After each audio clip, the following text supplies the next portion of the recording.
Type के cyber frauds के बारे में बताएं।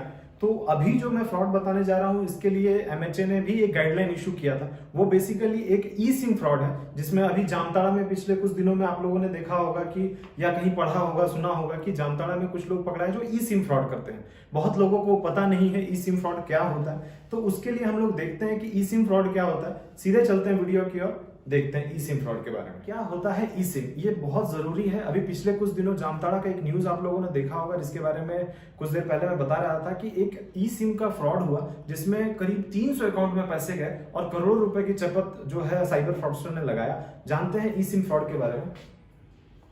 ये जामताड़ा जो है बहुत काफी फेमस है, आप लोगों ने सुना होगा। नेटफ्लिक्स पे एक सीरीज भी आई है जामताड़ा, सबका नंबर आएगा। इसी क्रम में अगर आगे देखते हैं, जो फ्रॉड का लेवल दिखाया गया वो अभी के जो फ्रॉड के लेवल से बहुत ज्यादा पीछे के वो लेवल्स हैं। अभी जो फ्रॉड का लेवल हो गया है वो बहुत हाई है।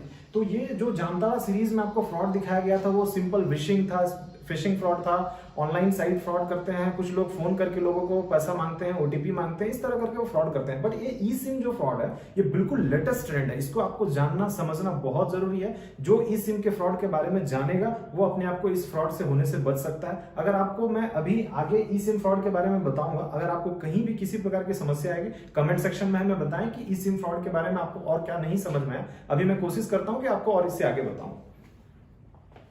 ये जो जामताड़ा में आपको जो मैंने अभी बताया कि जामताड़ा में जिस तरह के फ्रॉड हो रहे थे, तो उसी के संबंधित जो एक न्यूज़पेपर कटिंग मैंने लगाया है उसमें बेसिकली ये था कि ई सिम फ्रॉड करके लोगों ने जो ई सिम फ्रॉड करके बेसिकली करोड़ों रुपए की ठगी की गई। तो इस क्रम में आगे बढ़ते हैं। ई सिम फ्रॉड क्या है? देखिए, ये एक नॉर्मल सिम होता है, जो नॉर्मल हम फिजिकल सिम होता है। अब वो फिजिकल सिम 2014 के बाद से वो बदल चुका है। इंडिया में अभी वोडाफोन और एयरटेल, मेरी जानकारी के हिसाब से ये दो ही कंपनी ऐसी हैं जो ई सिम प्रोवाइड कराती हैं। ये ई सिम होता क्या है इसको जानना बहुत जरूरी है। एक फिजिकल सिम होता है और एक हमारे जो फोन होते हैं, जो हायर वर्जन के फोन है, जैसे एप्पल फोन हो गया, एप्पल XR10, बेसिकली एप्पल 10 के अबव जितने भी फोन्स होते हैं, गूगल पिक्सल फोन होते हैं, सभी फोन में ई सिम का कॉन्सेप्ट नहीं होता है। जो हायर वर्जन के फोन्स हैं, जिसमें कि एप्पल, गूगल पिक्सल, इस तरह के जो फोन है, उसमें ई सिम का एक कॉन्सेप्ट होता है। उसमें डुअल सिम होता है, एक फिजिकल सिम आप इस तरह वाला लगा सकते हैं, एक ई सिम का कॉन्सेप्ट होता है। तो ये फंक्शन कैसे करता है, किस तरह से साइबर अपराधी इसका इस्तेमाल करके लोगों को ठग रहे हैं, कैसे लोग लाखों करोड़ों रुपए की ठगी के शिकार हो रहे हैं, इसके बारे में जानते हैं। ये जो सिम था, मिनी सिम, आप लोगों ने देखा होगा। ये इस तरह का सिम पहले जमाने में लगता था, अभी भी छोटे छोटे जो फोन होते हैं उसमें लगते हैं। माइक्रो सिम का कॉन्सेप्ट आ गया, फिर नैनो सिम आ गया। 2014 में जो है ये ई सिम का कॉन्सेप्ट आया। बेसिकली ये एक वर्चुअल सिम होता है, ये फिजिकल सिम नहीं होता, ये वर्चुअल सिम होता है। ये वर्चुअल सिम कैसे काम करता है आगे देखते हैं। बेसिकली क्या होता है कि ये एक, जब साइबर अपराधी होते हैं, साइबर अपराधी क्या करते हैं, आपको एक कॉल करते हैं। साइबर अपराधी जब कॉल करते हैं तो उस समय क्या होता है कि आपको सबसे पहले आपको ये दिखाते हैं कि ई सिम एक्चुअली में अपग्रेड कैसे होता है और ई सिम के लिए क्या फंक्शनैलिटीज होती है, कैसे आप अपने फोन में ई सिम को डाल सकते हैं। ई सिम यानी कि बेसिकली उस चीज को वर्चुअल सिम होता है। आपको एक क्यूआर कोड मिलता है, सेटिंग्स में जाके आप कुछ चेंजेस करते हैं, फिर आप स्कैन करते हैं क्यूआर कोड को, और वो पूरा प्रोसेस क्या होता है इसको जानना, कैसे सेटअप करते हैं ई सिम, इसको जानना बहुत जरूरी है। आपका जो फोन है, इस फोन में हम क्या करते हैं, जो आपका ई सिम इनेबल्ड फोन होता है उसमें ई सिम सेलुलर प्लान हम लोगों को डालना पड़ता है, जिसके लिए आपका सर्विस प्रोवाइडर भी इंपॉर्टेंट है कि सर्विस प्रोवाइडर होगा तभी वो ई सिम उसमें चलेगा। अदरवाइज आपके फोन में ई सिम का फीचर होना से कोई फायदा नहीं होता। सर्विस प्रोवाइडर जैसे कि एयरटेल और आपका वोडाफोन प्रोवाइड कराता है। अब उसके लिए हमें क्या करना पड़ता है, वो हमें सेटिंग्स में जाना पड़ता है। पहले सेटिंग्स में जाए, सेटिंग्स में जाने के बाद हमें सेलुलर में जाना पड़ता है। सेलुलर में क्लिक करने के बाद हमें एक प्लान सेटअप करना पड़ता है, जो सेलुलर प्लान होता है उसको हम सेटिंग करेंगे। अब हमें स्कैन करना पड़ता है क्यूआर कोड। ये स्कैन कहां से आता है, ये क्यूआर कोड, इसके बारे में आगे मैं बताऊंगा। ये आने के बाद आपको सेलुलर प्लान ऐड करना पड़ता है। अपना प्लान एक आप ऐड कीजिए। ऐड करने के बाद आप उस नंबर को प्राइमरी नंबर की तरह यूज कर सकते हैं। ये प्राइमरी नंबर आपका होगा, वो नंबर आपको वहां पे फिजिकली डालना पड़ता है। प्राइमरी नंबर सेलेक्ट करने के बाद जो क्यूआर कोड है वो नंबर ऑटोमेटिकली आपका ले लिया और आपके फोन पे अलग से वर्चुअल सिम इंस्टॉल हो जाता है। आपको कोई फिजिकल सिम डालने की जरूरत नहीं पड़ती है और उसके बाद आप अपना नंबर यहां से सेटअप करके आगे कंटिन्यू कर सकते हैं। तो देखा आपने कि किस तरह से सेटिंग होता है। अगर अगर आपको वो चीज पीछे जो हमने बताया वो अगर नहीं समझ में आया तो आप यहां से ऐसा कर सकते हैं कि अपने सेटिंग्स ऑप्शन में मोबाइल डेटा में जाइए। मोबाइल डेटा के बाद में प्लान ऐड करना पड़ेगा और स्कैन करना पड़ेगा क्यूआर कोड। अब ये समझते हैं कि ये क्यूआर कोड आता कहां से है। सबसे इंपॉर्टेंट बात इस पूरे जो हमने ई सिम फ्रॉड बताया, ये सबसे इंपॉर्टेंट चीज ये है कि ये क्यूआर कोड आता कहां से है। देखिए, एयरटेल और वोडाफोन एक ऐसी कंपनियां हैं जो ई सिम प्रोवाइड कराती हैं। आपका जो फोन जो ई सिम इनेबल्ड फोन है, जो हायर वर्जन के फोन है, उसमें क्या करना पड़ता है, आपको ई सिम के बाद अपना ईमेल आईडी, याद रखिएगा अपना ईमेल आईडी, जो ईमेल आईडी आप यूज करते हो, जिसका एक्सेस आपके पास हो, आप उस ईमेल आईडी को क्या करते हो 1 to 1 पे, अगर एयरटेल है तो 1 to 3 पे, यदि वोडाफोन है तो आप उसको भेज देते हो। भेजने के बाद वो आपको एक कॉल आता है। जो वो कॉल आता है वो आपको कॉल करके कंफर्म किया जाता है कि आप ई सिम में अपग्रेड करना चाहते हैं, तो 1 प्रेस करें। आप 1 प्रेस करते ही आपने जो ईमेल आईडी भेजा है, जो ईमेल आईडी आपने भेजा है ई सिम के बाद, स्पेस देकर मैं आगे दिखाता हूं आपको। जैसे आपने ई सिम लिख करके अपना ईमेल आईडी डाला, ये एयरटेल का मैं आपको बता रहा हूं, एयरटेल के वहां से मैंने लिया है। ई सिम लिखा, अपना ईमेल आईडी डाला। याद रखिएगा फ्रॉडस्टर यहीं पे पूरा खेला करते हैं, साइबर अपराधी पूरा खेल ई सिम फ्रॉड का ईमेल आईडी से होता है। ये ईमेल आईडी आपको फ्रॉडस्टर अपना ईमेल आईडी लिख करके सेंड करने को बोलता है, यहीं से वो पूरा फ्रॉड की जड़ स्टार्ट हो जाती है। ये अपना ईमेल आईडी लिखा, 1 to 1 पे मैसेज किया, 1 to 1 वाले ने कंफर्म किया, कंफर्म करने के बाद आपको एक क्यूआर कोड मिला, और जो मैंने पीछे बताया आपको कि क्यूआर कोड किस तरह से स्कैन करते हैं, उसको आपने स्कैन किया और आपके मोबाइल फोन पे जो ई सिम इनेबल्ड मोबाइल फोन होगा उस पर वो ई सिम चलने लगता है। आपको आगे बताते हैं। देखिए, हमारे जो झारखंड में जो फ्रॉड हो रहे हैं वो basically wishing fraud 38%, OLX fraud 20% के आसपास, वेबसाइट फ्रॉड जो है 15% के आसपास, फेसबुक फ्रॉड जो है वो 12% के आसपास हो रहा है, 10% स्क्रीन शेयरिंग फ्रॉड जो एनी डेस्क हो गया, क्विक सपोर्ट। अगर आप इसके बारे में नहीं जानते तो आप हमारे वीडियोस में जाकर के यूट्यूब चैनल साइबर सुरक्षा में जाइए, देखिए कि किस तरह से ये फ्रॉड हो रहा है। अब ये ट्रेंड जो है वो उल्टा जा रहा है, यहाँ उसके बाद अदर फ्रॉड है, फिर लेटेस्ट जो ट्रेंड है वो ई सिम फ्रॉड है।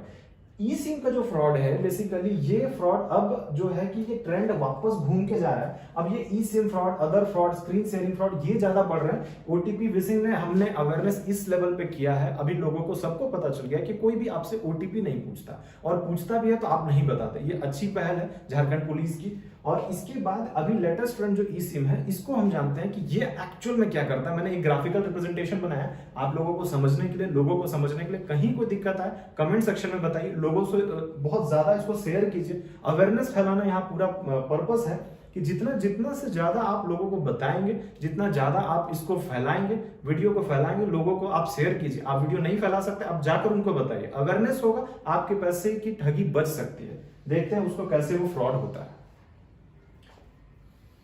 ई सिम फ्रॉड के बारे में देखते हैं। एक क्रिमिनल होता है जो क्या करता है कि अपने फोन से एक विक्टिम को कॉल करके, जो आपको पीछे दिखाया मैंने, विक्टिम को कॉल करता है। ये हमारा विक्टिम है, बेसिकली इसको कॉल किया, बोला कि आप अपने फोन से एक एसएमएस भेजिए, उसमें जो वो अपना ईमेल आईडी डालता है 1 to 1 के में जो भेजा ई सिम के बाद अपना ईमेल आईडी डालने के लिए बोलता है इनको। ये क्या करते हैं वहां से, ये अपना जो विक्टिम है ये भेज देते हैं सर्विस प्रोवाइडर को। सर्विस प्रोवाइडर को भेज दिया, क्योंकि ईमेल आईडी क्रिमिनल का डाला हुआ है, ध्यान रखिएगा, ये अपना क्रिमिनल अपना ईमेल आईडी के लिए बोलता है। ये मैसेज सर्विस प्रोवाइडर के पास गया, सर्विस प्रोवाइडर ने क्या किया, इमीडिएटली उससे कंफर्म करने के बाद इनको जो क्यूआर कोड भेजा, क्यूआर कोड जो कि ईमेल आईडी इनका है तो क्यूआर कोड इनको मिला। ये जैसे ही ईमेल के थ्रू इनको क्यूआर कोड मिलता है, ये क्या करते हैं कि ये क्यूआर कोड को बेसिकली ये स्कैन करते हैं। स्कैन करने के बाद इनके ई सिम इनेबल्ड फोन में वो क्यूआर कोड आ जाता है। अब जैसे क्यूआर कोड इनके पास आ गया, सिम इनके पास चालू हो गया, इनका सिम बंद हो गया। ये ई सिम स्टार्ट करने के बाद जो भी बैंक के ट्रांजेक्शन्स हैं, सारे बैंक को ये ट्रांजेक्शन करते हैं जो विक्टिम का बैंक होता है, क्योंकि ओटीपी इनके पास आएगा, ई सिम इनके पास है, तो ये विक्टिम के अकाउंट से जितना भी ट्रांजेक्शन है वो टोटल ट्रांजेक्शन जो है वो मल्टीपल चैनल्स में क्या करते हैं कि इसको निकालने की कोशिश करते हैं बैंक से, ई वॉलेट से। जो भी फ्रॉड होता है इसके अपने अकाउंट में ये पैसा भेज देता है, ई वॉलेट में ये पैसा भेज देता है, फिर उसके बाद कैश विड्रॉ करते हैं। ये कैश विड्रॉ करते हैं, ई कॉमर्स शॉपिंग करते हैं, आप इनको पकड़ नहीं पाते, क्योंकि विक्टिम का जो फोन का नंबर है ये ऑन तो है। ऑन होने के बाद यहाँ ई सिम अपग्रेड हो गया है। अब ई सिम अपग्रेड करने के बाद इनके पास अब सिर्फ और सिर्फ बैंक अकाउंट के एक्सेस करना होता है। ओटीपी ऑटोमेटिकली इसी नंबर पे आएगा और विक्टिम को ये बात पता भी नहीं चल पाता। हमारे पास भी कुछ ऐसे केसेस हैं, हम उस पर ट्रेस किए हैं, लोगों को पकड़ा भी गया है। इसमें लोग पकड़ाते हैं, ये गलत तरीका है, लोग इस तरह से इसका फायदा उठाते हैं। जो लोगों को ई सिम के बारे में नहीं पता होता है वो क्या करते हैं कि वो सर्विस प्रोवाइडर को मैसेज तो करते हैं, अपग्रेड नहीं है, ये विक्टिम अपग्रेड नहीं है। विक्टिम को नहीं पता है कि जो फ्रॉडस्टर ने कॉल करके एक ईमेल आईडी दिया, वो ईमेल आईडी बहुत यूनिक सा देते हैं, आपको लगेगा कि वो कंपनी का ईमेल आईडी है, 1234 airtel1234@gmail.com, इस तरह का कुछ चीज वो आपको देते हैं, 123456 abc@gmail.com। आपको लगेगा कि वो ईमेल आईडी वर्क नहीं करता होगा या वो सर्विस प्रोवाइडर ने दिया है। एक्चुअली में विक्टिम को जो ईमेल आईडी भेजा गया वो विक्टिम को फ्रॉडस्टर ने भेजा। साइबर फ्रॉडस्टर एक मैसेज भेज दिया, उस मैसेज को इन्होंने भेजा। मैसेज चूंकि ईमेल आईडी उनका था, फ्रॉडस्टर का था, यहां से ईमेल आईडी सीधा इसको आया, क्यूआर कोड स्कैन किया, ई सिम इसने स्टार्ट करा। स्टार्ट करने के बाद विक्टिम के बैंक अकाउंट, जो विक्टिम का बैंक अकाउंट, ये सारा ट्रांजेक्शन जो है अलग अलग चैनल्स में निकाल लेता है। ये विक्टिम को ठगने का बहुत ही यूनिक तरीका ई सिम फ्रॉड का है। इसके बारे में आपको ये जानना बहुत जरूरी है कि आप जब भी ई सिम अपग्रेड कराने की कोशिश करें तो उसको बहुत ध्यान से, सतर्कता पूर्वक करें। आप अपना ईमेल आईडी की जगह फ्रॉडस्टर का ईमेल आईडी डालेंगे तो आप फंस सकते हैं। अब देखते हैं कि उसको बचने के उपाय क्या है। देखिए, बहुत लोग हम लोगों से यही पूछते हैं कि बचा कैसे जाए। ई सिम फ्रॉड जो अभी हो रहा है, इसको समझने का सिंपल फंडा ये है कि अगर आपको अपग्रेड कराना है, आप सीधे सर्विस प्रोवाइडर के पास जाइए। कोई भी सर्विस प्रोवाइडर ये नहीं कहता कि वो आपका सिम ब्लॉक कर देगा या सिम बंद कर देगा। अगर मैं आपको बताऊं, आप बहुत लकी हो अगर आपका सिम बंद हो जाता है तो ये बहुत बड़ा कंपनसेशन। एक हमारे आईसीआईसीआई के फ्रेंड हैं, रिस्क इंटेलिजेंस में काम करते हैं, इंद्रनील जी से हमारी हमेशा बात होती है। उन्होंने मुझे ये बात बताया था, मुझे बहुत अच्छा लगा कि वो जो सिम कार्ड है, अगर आपका कोई सर्विस प्रोवाइडर बंद कर देता है और आपने क्लेम कर दिया तो आपको लाखों करोड़ों रुपया का वो कंपनसेशन देते हैं।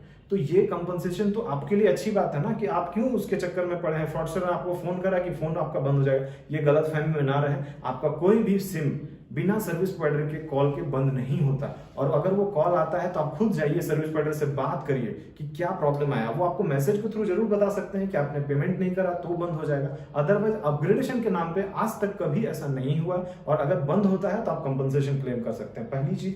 दूसरी चीज, जब भी ई सिम अपग्रेड कराएं तो ये बात ध्यान रखें कि आपके पास अगर ई सिम इनेबल्ड फोन है तो ही वो ई सिम में कन्वर्ट हो करा के आप अपना यूज कर सकते हैं, अदरवाइज उसका कोई यूज नहीं है। इस विक्टिम के पास मान के चलते हैं कि इनका एक बैंक अकाउंट है जिसमें कि वो एक नंबर डाला हुआ है, जो फ्रॉडस्टर ने समझ लिया कि ये नंबर बैंक अकाउंट से रजिस्टर्ड मोबाइल नंबर है। इनके पास कोई भी फोन इनेबल्ड नहीं है जो ई सिम को चला सके। ई सिम चलाने के लिए आप नेट पे सर्च करना, आपको पता चलेगा एप्पल 10, 11 प्रो मैक्स, जितने भी हायर वर्जन के फोन्स हैं उसमें ही ई सिम चल सकता है। इस विक्टिम ने अगर ई सिम अपग्रेड कराया, इसके पास अगर फोन ना हो ई सिम इनेबल्ड, तो फिर ये क्या करेगा? तब तो इसका एक्सेस इस बंदे ने कर लिया, ये क्रिमिनल ने कर लिया। इस क्रिमिनल के पास अपना एक फोन होता है जो ई सिम इनेबल्ड होता है। हमारे एक केस में हमारे चीफ टेक्निकल ऑफिसर ने जब निकाला, इसका डिटेल पता किया, तो इसमें बहुत सारे फंक्शनैलिटीज उनको समझ में आया, जो थोड़ा सीक्रेट है, बता नहीं सकते यहाँ पे, बट ये है कि इसको पकड़ा गया।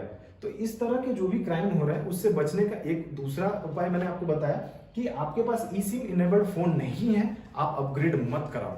तीसरी चीज जो है, आप कभी भी कोई भी फोन से रेस्पॉन्ड ना करो, कोई ओटीपी, कोई लिंक को क्लिक ना करो। ये बेसिक फंडा है साइबर क्राइम से बचने का, जो मैं हर किसी को बोलता हूं। हमारी टीम अवेयरनेस जहां जहां जाती है वो एक ही बात बोलती है, आप कभी भी किसी भी तरह से अगर आपको लिंक कोई शेयर करता है या फिर किसी तरह से आपको कोई ओटीपी शेयर करने को बोलता है, जो कि अब बंद हो चुका है, बहुत सारे तरीके नए नए आ गए, धीरे धीरे आपको इस चैनल पे और आगे बताया जाएगा। तो ये कुछ तरीके हैं जिससे आप ई सिम फ्रॉड से बच सकते हैं। बिल्कुल लेटेस्ट ट्रेंड है, इसको समझ लीजिएगा, आपका कभी फ्रॉड नहीं होगा।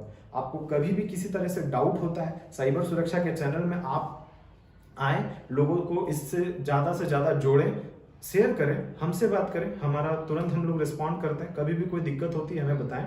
हमने दूसरे राज्यों में भी लोगों को मदद की है, बहुत सारे प्लेटफॉर्म हमारे पास है। हम ये भी बताएंगे आपको नेक्स्ट वीडियोस में कि किस तरह के प्लेटफॉर्म्स जो हैं आप यूज करके, अगर आप दूसरे स्टेट में, आप झारखंड के से बाहर के स्टेट में आपने वहां एफआईआर करा दिया, आपका क्रिमिनल झारखंड में बैठा हुआ, तो वो हम किस तरह से करते हैं वो आगे के वीडियोज में बताएंगे। तब तक के लिए आप इस वीडियो को जितना ज्यादा से ज्यादा शेयर कर सकते हैं, अवेयरनेस उतना फैलेगा। आप जितना अवेयर होंगे आपका पैसा उतना सुरक्षित रहेगा। जय हिंद, जय भारत।